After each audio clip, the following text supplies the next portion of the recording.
பொதுக்காலம் வாரம் 4 புதன்.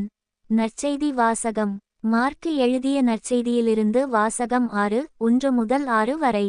அக்காலத்தில் இயேசு தொழுகைக்கூட தலைவரின் வீட்டிலிருந்து புறப்பட்டு தமது சொந்த ஊருக்கு வந்தார். அவருடைய சீடரும் அவரை பின்தொடர்ந்தனர். ஓய்வு நாள் வந்தபோது அவர் தொழுகைக்கூடத்தில் கற்பிக்கத் தொடங்கினார். அதைக் கேட்ட பலர் வியப்பில் ஆழ்ந்தனர். அவர்கள், இவருக்கு இவையெல்லாம் எங்கிருந்து வந்தன? என்னே இவருக்கு அருளப்பட்டுள்ள ஞானம்? என்னே இவருடைய கைகளால் ஆகும் வல்ல செயல்கள்?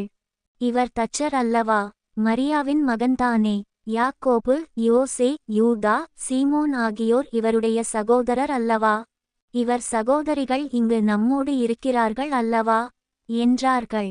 இவ்வாறு அவரை ஏற்றுக்கொள்ள அவர்கள் தயங்கினார்கள்.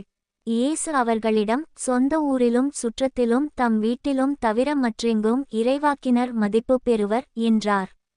அங்கே உடல் நலமற்றோர் சிலர் மேல் கைகளை வைத்து குணமாக்கியதைத் தவிர வேறு வல்ல செயல் எதையும் அவரால் செய்ய இயலவில்லை.